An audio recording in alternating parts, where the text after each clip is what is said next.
Well, after over 100 years in existence and several attempts to save it, the A.J. Tucker Building is finally coming down.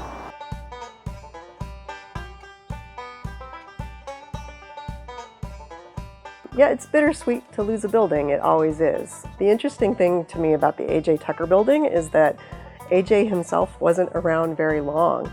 Like everyone, he came here right in the boom of Bend and invested in property on Greenwood that he built a carpenter and blacksmith shop.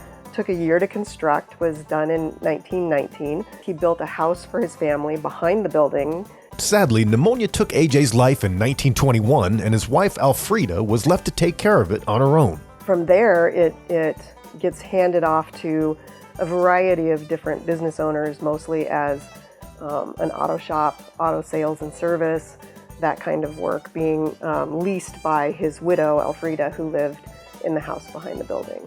By the late 60s, Alfreda was done with the building and sold it to the county, where it eventually became a precursor to the Deschutes-Historical-Museum. So in 1968, the Deschutes Pioneers Association opens our first kind of historical museum in the A.J. Tucker Building on Greenwood, and it becomes the Deschutes Pioneer Museum.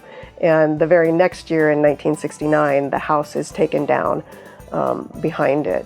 Once the Pioneer Museum was transferred to the Reed School where it is now, the county, who owned the property, gave it several new lives. It becomes the law library. For a long, long time, that's what most people in town knew it as, was the law library. And then in the late 90s, it becomes modified. It becomes part of the courthouse for real. It's a video arraignment spot for court. It becomes traffic court. It becomes the jury waiting room and jury processing area for the court.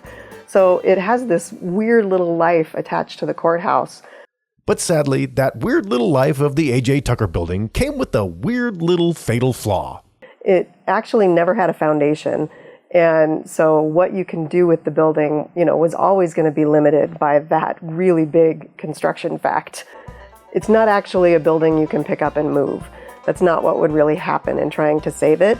Really what you can save is the historic rock facade that is on the outside of it. And that's what the county is doing. You may remember a story we ran last year that the county was putting the building up for sale, hoping to preserve it.